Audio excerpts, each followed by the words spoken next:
Saudara, Mahkamah Konstitusi menolak permohonan gugatan uji materi Undang-Undang tentang Sistem Pemilihan Umum Terbuka. Dalam amar putusannya, MK menolak permohonan gugatan terkait sistem pemilu terbuka. Dengan adanya putusan MK ini, maka pemilu 2024 tetap terbuka alias coblos caleg. Putusan MK ini tidak bulat.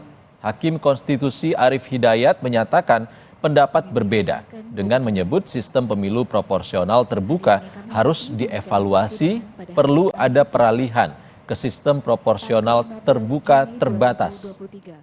Untuk perkara nomor permohonan provisi tidak beralasan menurut hukum. 4. Pokok permohonan para pemohon tidak beralasan menurut hukum untuk seluruhnya.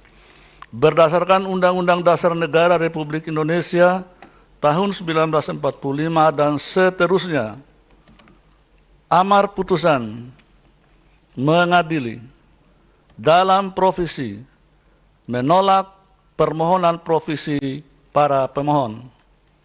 Dalam pokok permohonan menolak permohonan para pemohon untuk seluruhnya. Usai menyampaikan putusan soal sistem pemilu, Mahkamah Konstitusi memberikan sikap soal dugaan bocornya putusan MK yang disuarakan advokat Denny Indrayana. Wakil Ketua MK Saldi Isra bilang, buntut dari pernyataan Denny Indrayana soal bocornya putusan sistem pemilu di Mahkamah Konstitusi, MK akan melaporkan Denny ke organisasi advokat yang menaunginya. MK akan mendorong kasus ini diselesaikan secara etik.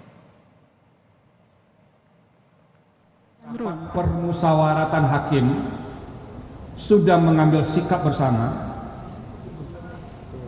bahwa kami Mahkamah Konstitusi agar ini bisa jadi pembelajaran untuk kita semua akan melaporkan Denny Indrayana ke organisasi advokat yang Denny Indrayana berada. Biar organisasi advokatnya yang menilai apakah yang dilakukan Denny Indrayana itu melanggar etik sebagai advokat atau tidak. MK menjelaskan keterangan yang disampaikan advokat Denny Indrayana soal putusan gugatan sistem pemilu tidak benar. Wakil Ketua MK Saldi Isra menegaskan saat Denny ngaku dapat bocoran, Hakim Konstitusi belum menggelar rapat permusyawaratan hakim sehingga belum ada putusan.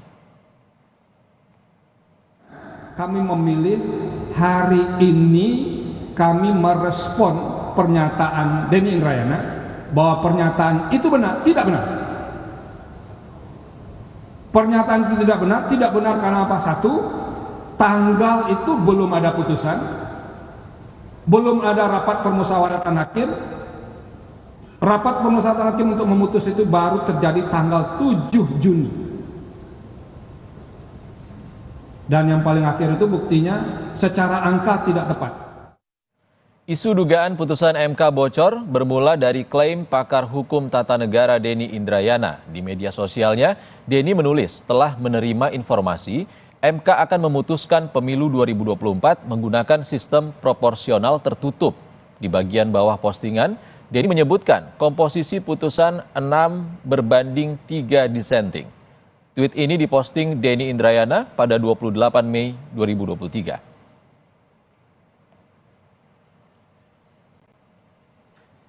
Saudara, buntut klaim Denny Indrayana terkait informasi MK akan memutuskan sistem pemilu tertutup, Mahkamah Konstitusi akan melaporkan Denny Indrayana ke Kongres Advokat Indonesia, organisasi advokat yang menaunginya. Bagaimana Kongres Advokat Indonesia menyikapi laporan ini akan kami bahas bersama Vice President Kongres Advokat Indonesia bidang pembelaan anggota, Bantuan Hukum dan HAM, Aldwin Rahadian. Selamat sore, Mas Aldwin.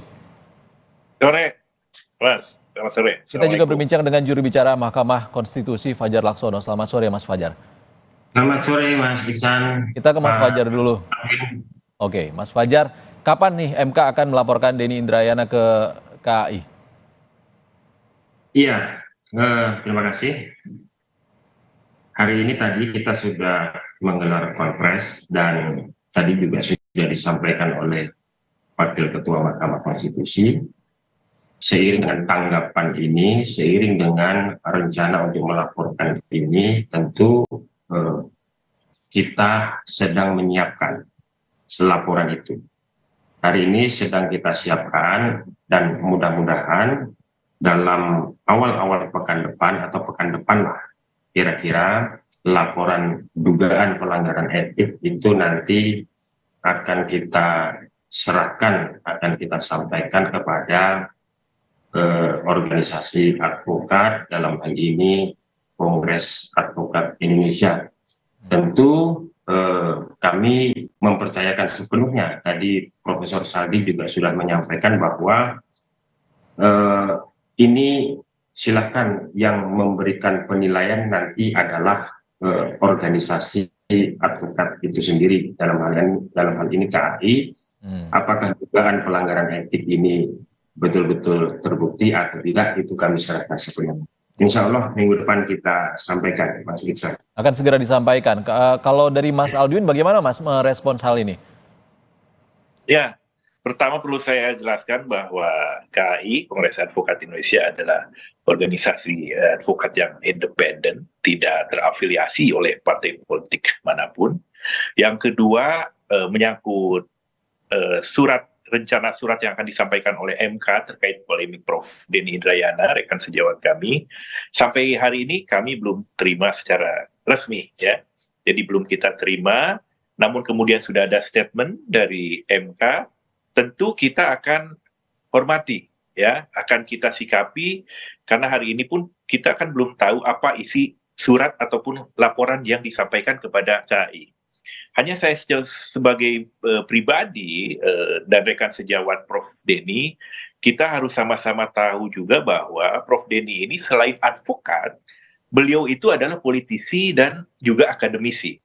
Jadi ketika kemudian statement-statementnya keluar melalui tweet, media sosial dan lain sebagainya, tentu harus dilihat juga kapasitas beliau ini sebagai politisi atau sebagai seseorang advokat yang sedang menjalankan profesinya, gitu, yang tentu dibingkai oleh etik dan aturannya.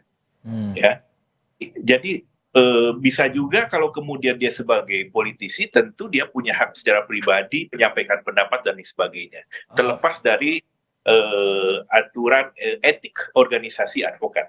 Namun kita lihat nanti, ya, apakah kemudian ada laporan, indikasi-indikasi lain, kita akan hormati dan segera menyikapi. Jadi ada tahapannya di organisasi advokat ini, kita akan kaji suratnya seperti apa. Kalau dalam permulaan awal ada bukti awal yang kemudian mengarah pada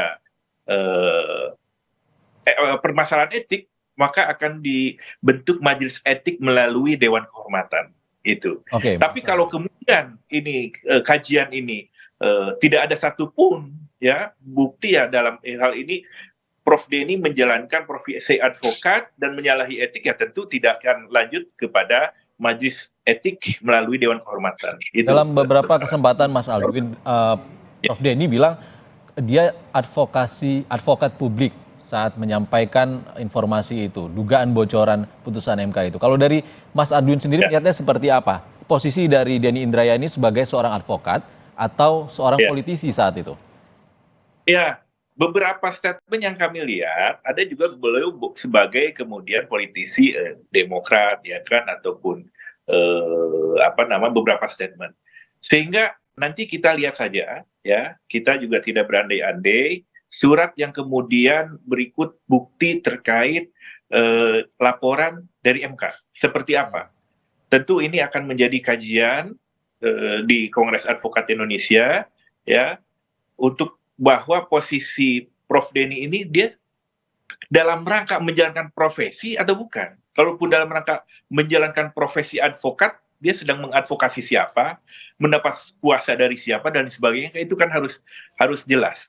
Bahwa kemudian dia secara pribadi menyampaikan pendapat, statement sebagai seorang politisi, ya itu tentu tidak ada korelasi dengan organisasi advokat.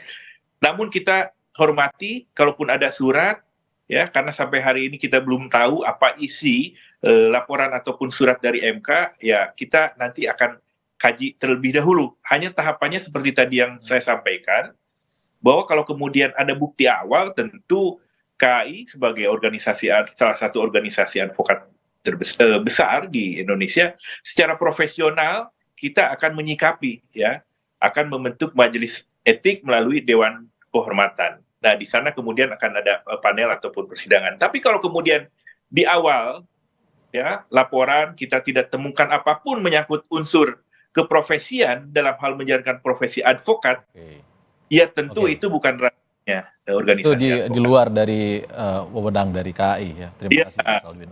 Kita ke Mas Fajar. Mas Fajar, kalau Pak Saldi Isra bilang itu pernyataan Denny Indrayana disampaikan sebelum permusyawaratan hakim dilakukan, jadi belum ada putusan. Pertimbangan MK untuk melaporkan Denny Indrayana ini apa dong?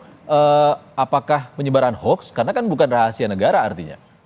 Iya, ya justru karena itulah ketika MK sedang akan membahas atau perkara itu belum dibahas, belum ada keputusan, belum ada pengambilan keputusan, tapi ada seseorang yang mengatakan bahwa ini MK sudah memutus, seolah-olah kan terkesan begitu. Bahkan dengan komposisi atau konfigurasi hakim konstitusinya itu 6 mengabulkan dan 3 menolak, dan kira-kira begitu. Nah, itu kan kemudian yang makanya MK tidak, tadi disampaikan Prof. Saldi, tidak langsung merespon, karena kita khawatir juga kalau kita langsung merespon, maka konsentrasi MK, fokus MK untuk menyelesaikan perkara itu justru menjadi terganggu. Nah, oleh karena itu, implikasi dari pernyataan itulah yang kemudian mengarah kepada yang juga ini sudah terjadi, bahwa implikasinya adalah merugikan Mahkamah Konstitusi, sehingga kredibilitasnya, kemudian public trust-nya itu dalam tataran tertentu itu mengalami penurunan. Yang pasti Mahkamah Konstitusi dalam hal ini dirugikan. Nah, oleh karena itu tadi disampaikan oleh Pak Aldwin gitu ya, kami Mahkamah Konstitusi akan melaporkan seperti apa nanti prosesnya akan kita ikuti, tetapi yang pasti begini Mas Iksan, betul bahwa Prof. Denny itu punya banyak peran gitu ya. Jadi disampaikan Pak Aldwin itu sebagai politisi, sebagai akademisi, dan juga sebagai advokat. Nah, oleh karena itu tentu Mahkamah Konstitusi juga secara seksama memperhatikan hal itu. Yang kami cermati adalah dalam setiap menyampaikan pernyataan itu selalu mengendorse bahwa bahkan menggunakan lambang-lambang kantor advokat, kantor hukumnya beliau, kan begitu. Bahwa saya adalah advokat yang punya lisensi di Australia, kemudian ada menggunakan kop-kop kantor hukumnya, kan begitu. Nah, dalam konteks kita, maka ya karena profesinya Denny Indrayana ini adalah advokat dalam konteks ini, maka pada titik itulah kemudian Mahkamah Konstitusi, oke, kita laporkan secara etik. Kita tidak menempuh upaya-upaya pidana, tapi kita mengendorse laporan yang sudah ada, itu polisi akan menindaklanjuti, menuntaskan secara objektif begitu. Nah, tadi poin memberikan gitu ya. Jadi proses ini kita lakukan terlepas dari apapun nanti hasilnya, bagaimanapun nanti Pak Aldwin di KAI merespon atau memproses laporan ini, nanti kita serahkan sepenuhnya. Oke, Mas Fajar. Artinya MK sendiri sudah firm ya kalau akan melaporkan dalam kapasitasnya sebagai seorang advokat dari apa yang akan disurati dari MK ke Kongres Advokat Indonesia. Terima kasih untuk penjelasannya Mas Fajar Laksono, juru bicara Mahkamah Konstitusi, dan Mas Aldwin Rahadian, VP Kongres Advokat Indonesia, sudah berbagi pandangan di Kompas Petang. Terima kasih, Mas.